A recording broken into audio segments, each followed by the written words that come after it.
Subscribe करें और देखें एक दिल दहला देने वाली हॉरर स्टोरी। बिना घबराए बेल आइकॉन प्रेस करना ना भूलें।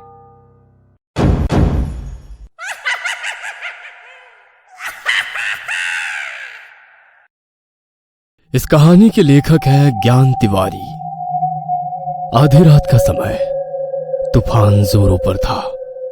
एक गुफा के अंदरूनी हिस्से में हवन कुंड की जलती आग के सामने एक अघोरी तांत्रिक बैठा है।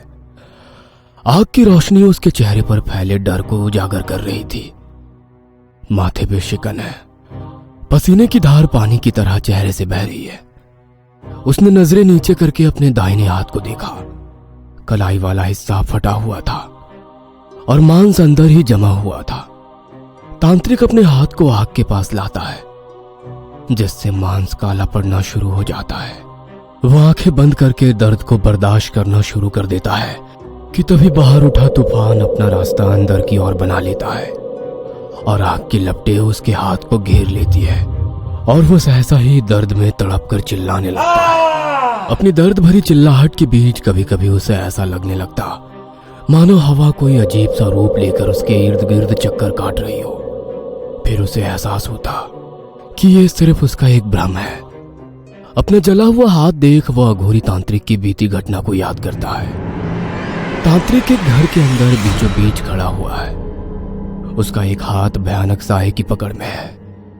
उसने उसके हाथ पर नुकीले पंजों से वार किया और उसकी कलाई फाड़ दी। खून फर्श पर फैल रहा है। तांत्रिक दर्द बर्दाश्त करते हुए अपनी आंखें खोलते हुए बोलता है, हे मेरे महाकाल बाबा, यह कैसी बुरी शक्ति थी। अब तुझे ही किसी ऐसे को भेजना होगा जो उसे उसकी दुनिया में वापस पहुंचा सके। इतना कहकर वह अघोरी तांत्रिक अपने बाएं हाथ से पास में रखे फरसे को उठाता हुआ महाकाल को याद करता है और एक ही बार में बहुत ही तेजी से उससे अपना दाहिना हाथ काट देता है। हाथ के अलग होते ही खून बारिश की तरह आग में गिरता है, जिससे आग और फैल जाती है और पूरी गुफा को घेर लेती है। और फिर तांत्रिक के जोर जोर से चिल्लाने की आवाजें आने लगती है। मंदिर के दूसरे हिस्से में एक छोटे से गुरुकुल के भीतर एक संत महात्मन कुछ बच्चों को शिक्षा दे रहे हैं। बुरा जो देखन मैं चला, बुरा न मिलिया कोई। जो दिल खोजा अपना, तो मुझसे बुरा ना कोई। अर्थात गुरुजी ने बड़े ही प्यार से बच्चों को उसका मतलब समझाया। अर्थ है कि जब मैं इस संसार में बुरा खोजने चला तो मुझे कोई बुरा ना मिला, पर जब मैंने अपने मन में झांक कर देखा तो पाया कि मुझसे बुरा कोई नहीं है। पहले हमें स्वयं अपने अंदर देखना चाहिए कि हम में क्या कमी है। पहले खुद के दोष जाने, अपने आप में सुधार करें, फिर दूसरों के दोषों का सुधार करें। गुरुजी आगे बोल ही रहे थे कि तभी उनके कानों में एक छोटी बच्ची की आवाज पड़ी, अंजिक भैया। उस बच्ची की आवाज में इतनी घबराहट थी कि स्वयं गुरुजी भाप गए कि कहीं कोई अनहोनी हुई है। पर किसी भी अनहोनी की आशंका न लगाते हुए उन्होंने हनुमान जी की प्रतिमा को देखा और मन में प्रार्थना की, हे ईश्वर, सब ठीक हो। गुरुजी बाहर मंदिर के प्रांगण में आए तो देखा कि एक छोटी बच्ची बार बार अचिक्य का नाम बुला रही है। वह तपती धूप में नंगे पैर अपने पांव तेज धूप से बचाते बचाते अंचिक्य के पास पहुंची, जो उस समय एक गाय के बछड़े को रोटी का निवाला खिला रहा था। भैया, वो अनुराधा दीदी, उन्हें कुछ हो गया है, आप जल्दी चलो ना अंचिक भैया। अंचिक ये सब सुन थोड़ा घबरा गया और वो तुरंत उस छोटी बच्ची के साथ चल दिया। गुरुजी ने अंचिक्य को मंदिर से बाहर जाते देखा।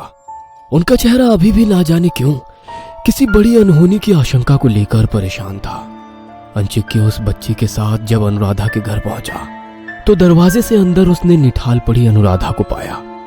उसे ऐसे हालत में देखते ही अंचिक्य परेशान तो हुआ ही, पर साथ में उसे अजीब भी लगा।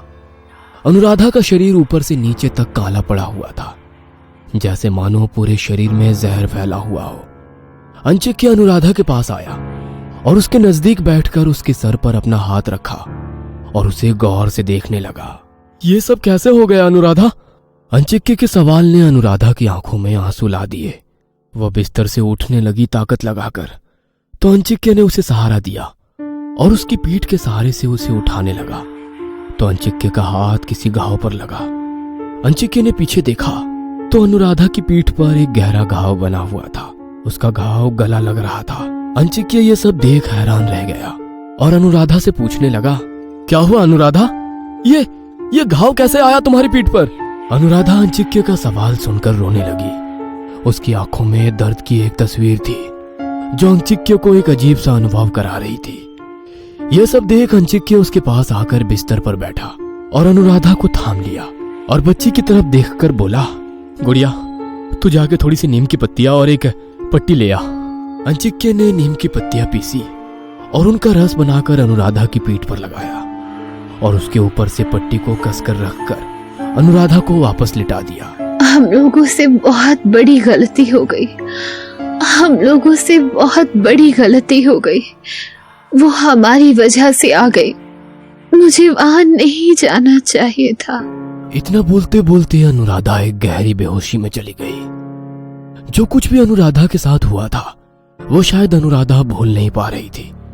वो उस पर इतना हावी हो चला था कि उसका हादसा उसे एक गहरे सपने में खींच ले गया।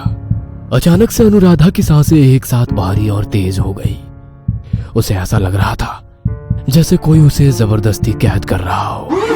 उसने अपनी आंखें खोली तो अपने आप को अपने ही कमरे में अकेला पाया। उसके शरीर पर एक काला नाग अपने आप को लपेट रहा है। अनुराधा लाख कोशिशों के बाद भी चिल्ला नहीं पा रही है।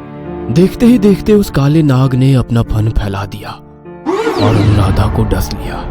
उसके नुकीले दांत अनुराधा का डर बनकर चीखे और चिल्लाते हुए उठी। उसने अंचिक्य को अपने पास पाया तो उसे एहसास हुआ कि वो सपना देख रही थी। अंचिक्य, वो कल रात। उसने डर में अंचिक्य को बीती रात के हादसे की पूरी कहानी बताई। Surprise surprise surprise. मीनाक्षी बहुत खुश है। वहां बैठी बाकी दो लड़कियां भी मीनाक्षी की खुशी में शामिल हो जाती हैं, सिवाय अनुराधा के। उसकी नजरें मीनाक्षी के हाथ में उस बोर्ड गेम पर है जिस पर ओइजा बोर्ड लिखा हुआ है। ये क्या है मीनाक्षी? आत्मा को बुलाने वाला खेल। थोड़ी देर बाद कमरे में अंधेरा हो जाता है। कमरे के ठीक बीच में एक राउंड टेबल है जिसके आसपास 4 कुर्सियां लगी हुई है और चारों दोस्त एक एक करके उस बोर्ड को देख रही हैं। बोर्ड के चारों तरफ मोमबत्तियां जल रही है। अब हम चारों लोग एक दूसरे का हाथ पकड़ेंगे और एक साथ एक आवाज में बोलेंगे बिना रुके। लकड़ी से बने उस ओइजा बोर्ड पर कुछ शब्द अंकित है जो एक सर्कल के इर्द गिर्द बने हुए हैं, मानो वो शब्द उस बोर्ड गेम पर बुने हुए थे। चारों लड़कियां एक साथ बोलना शुरू करती है। कोई अच्छी या बुरी आत्मा हो, यहाँ पर हमारे आसपास हो, हमें अपने होने का संकेत दे। उन्होंने काफी बार दोहराया पर कोई असर ना होने पर गेम को बंद कर दिया कि तभी एक दोस्त ने कहा, शिट यार, सारा मजा किरकिरा हो गया। थोड़ी देर बाद सब लोग अपने अपने घर जाने लगे तो मीनाक्षी ने अनुराधा को रोककर कहा, सुन ना अनु, आज रात मेरे साथ ही रुक जा। तू रहेगी तो थोड़ी हिम्मत बनी रहेगी। क्यों, अब क्या हुआ? कहीं सच में कोई ना आ जाए, इसीलिए तू मुझे रोक रही है ना? मीनाक्षी बहुत धीमे स्वर में हामी भरती है। नीचे कमरे में अभी भी सेंटर टेबल पर वो बोर्ड गेम रखा है। अचानक से कमरे में हल्की हवा का बहाव शुरू हो जाता है। ओजा बोर्ड के पास लगी मोमबत्तियां हवा के बहाव से बुझने लगती है और जैसे ही हवा का बहाव बंद होता है मोमबत्तियां वापस जल जाती है। फिर अचानक हवा के बहाव से वो बुझ जाती है और बंद होने पर जल जाती है। ऐसा काफी देर तक चलता रहा कि तभी कमरे के अंदर बह रहा हवा का बहाव एक भयानक साया का रूप ले लेता है और कमरे में चारों तरफ मंडराने लग जाता है। उसकी सनसनाहट काफी तेज थी। अनुराधा और मीनाक्षी कमरे में सो रहे थे कि तभी ऊपर का सीलिंग फैन जो काफी तेज स्पीड में चल रहा था वह टूटकर नीचे गिरता है तेज आवाज के साथ। जैसे वो गिरा उसकी आवाज के साथ मीनाक्षी की आंख खुल गई और इससे पहले कि हादसा होता मीनाक्षी ने अनुराधा को लात मार के नीचे गिरा दिया और खुद दूसरी तरफ गिर गई। पंखा टूटकर बेड पर गिरा। उसके ब्लेड्स अभी भी स्पीड में घूम रहे थे। अनुराधा और मीनाक्षी हैरत के साथ उठे और अपनी आंखों पर विश्वास ना कर पाए। ये क्या हुआ मीनाक्षी? मुझे नहीं पता अनु, वो तो मेरी आंख ठीक टाइम पर खुल गई, नहीं तो गए होते आज। दोनों अंदर ही अंदर खौफ से भर गए। बेबस एक दूसरे को ताके जा रहे थे कि तभी उनके कानों में नीचे कमरे से किसी के चिल्लाने की आवाज आने लगी। कोई बहुत जोर से भाग भाग चिल्ला रहा था।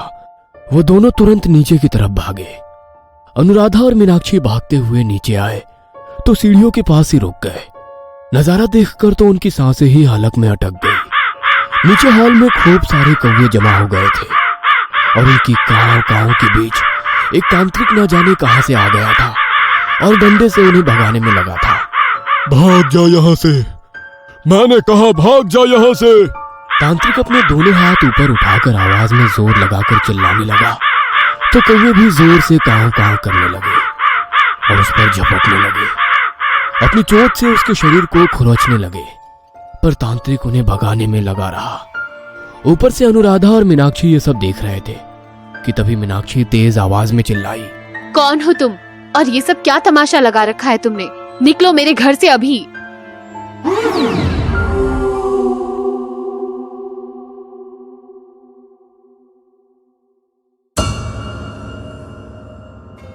ये कहानी आपको अच्छी लगी हो तो हमें सब्सक्राइब करें, हमारा इंस्टाग्राम और फेसबुक पेज जरूर फॉलो करें। और हाँ दोस्तों, सब्सक्राइब करना भूलना मत।